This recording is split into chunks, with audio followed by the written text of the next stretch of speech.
In Red Dead Online, there's no question about the importance of some things in the game, like good horses for traversing the frontier, excellent weapons for taking down powerful enemies, or even pamphlets which can upgrade and equip your character with different skills and talents that help you become a better and stronger player in the game. And the March update to Red Dead Online has some pretty good opportunities for players to make some of these purchases that they may have been waiting on. Welcome back to the channel, everyone. Today on the show, we'll be kicking off our Buyer's Guide series for the March update again here in game. This is something I actually haven't done in a few months just because now Rockstar has made the switch to these monthly updates, and so you'd be seeing less of these types of videos because of that. But also, the discounts during these monthly events honestly haven't been really that great. The bonuses for cash, gold, and XP have been awesome, but not so much the discounts. But that changes with the March update, and this video will be your complete guide on how to navigate the discounted purchases, my own personal recommendations, and basically, if you have the money, where I think you should spend it. So, excuse the long intro, just want to get all that out of the way. We're gonna get started. If you enjoy this video at any point, or if you just find it helpful, let me know by dropping a like on it. And if you want to stay up to date and in the loop with everything Red Dead Redemption 2 and Red Dead Online, consider hitting that subscribe button with your bell notifications turned on.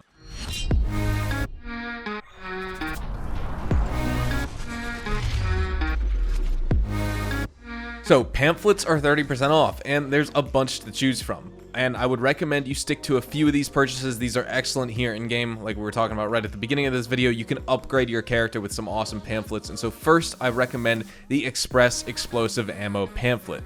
This pamphlet allows you to craft explosive ammo, which you can use in revolvers, pistols, rifles, and even repeaters. And you can hold 10 explosive ammo for each class of weapon. And this ensures basically you one-shot kill any NPC or even legendary bounties at 5 stars. And in PvP, you'll also drop players who don't have tonics or have even taken a tier 1 health tonic with one shot.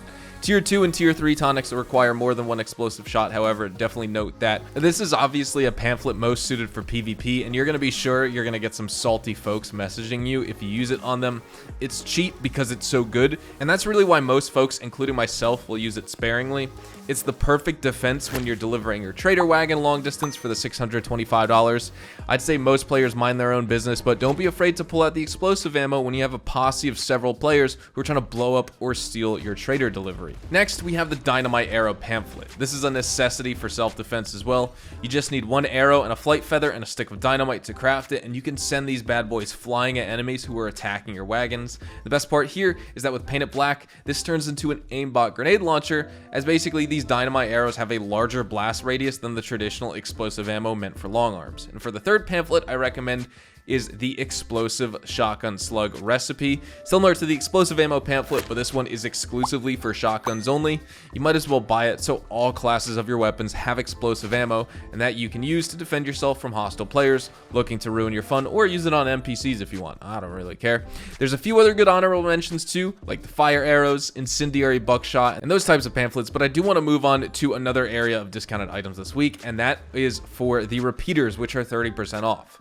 Carbine Repeater deals 37.25 damage. You know how this weapon works. Smallest ammo capacity out of all the repeaters. It's just barely more accurate than the Litchfield, and so if you're using it right now, then you'll probably see what I'm talking about here. Low ammo capacity means more frequent reloads, and that's where the Carbine really shines with its tube-style reload. But overall, though, I do think this is the weakest link of every single repeater in the game, and so I'd recommend you swap out that Carbine Repeater for basically any other repeater, as they're all more practical and more useful than the Carbine. You get the Carbine right away, so you don't necessarily have to worry about purchasing it, but if you're still using it, check out these other ones we're about to talk about. Moving on, we have the Lancaster Repeater. It's my personal favorite. The Lancaster Repeater deals 42.55 damage, and it has the greatest accuracy of any weapon in the repeater class, and this makes it a much more reliable weapon than the Litchfield and the Carbine, because they both have a considerably worse accuracy in comparison, and I consider the Lancaster Repeater to be the jack of all trades. Great ammo capacity, fire rate, reload speed, range, damage range, and more.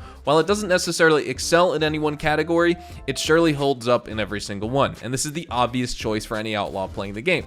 But you may also choose the Evans Repeater, which also deals 42.55 damage, but it's slightly less accurate than the Lancaster, but the plus side is that it holds 26 rounds, which is almost double the 14 held by the Lancaster. In PvE, it's not a bad trade-off, as ammo count could be much more important in lots of situations than just good accuracy, but expect a long reload time if you fire all those 26 rounds. cooldowns in the Evans. And then finally, we have the Litchfield repeater. It deals 53.25 damage, and it's extremely inaccurate compared to the 3 previous repeaters that I mentioned, and you could probably see the evidence of some of that during my gameplays. From time to time, I may miss almost point blank shots despite me being on target, and it's just because the bloom circle is still so wide, and if you don't give it about a second to close in fully for perfect accuracy, something not necessarily advised if you're rushing around during a mission anyway, a newer player or a newer free aim player definitely will find it difficult for them to land their shots. But the damage on the Litchfield is unmatched. It's worth a purchase, especially since it's on discount. However, you may find this repeater requires you using painted black at some ranges,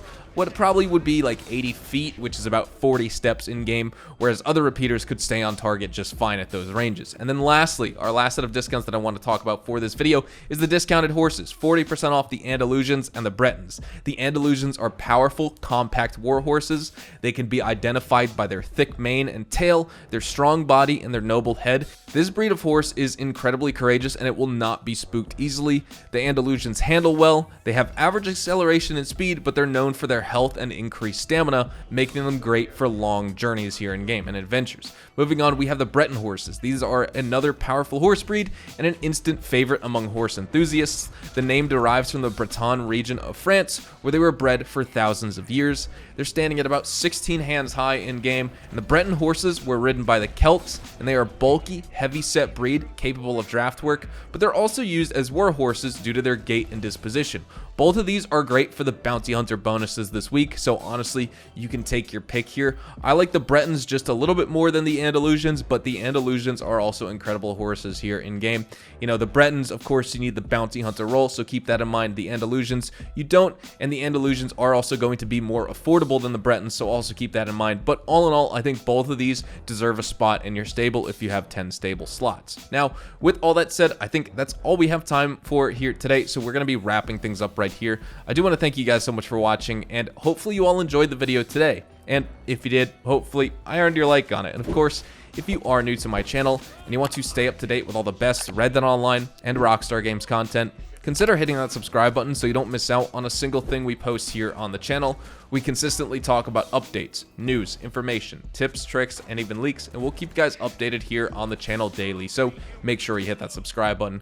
If you want to follow me over on Twitch, Twitter, and Instagram, those are the best places to get connected with me outside of YouTube, and you're more than welcome to ask me any questions on those platforms. You can follow me at HazardousHDTV, and all of my social media links can be found in the description down below. With that being said, thank you all so much for watching, everyone. Hope you all have a fantastic day, and I will see you guys in the next Red Dead Online video. Adios, amigos.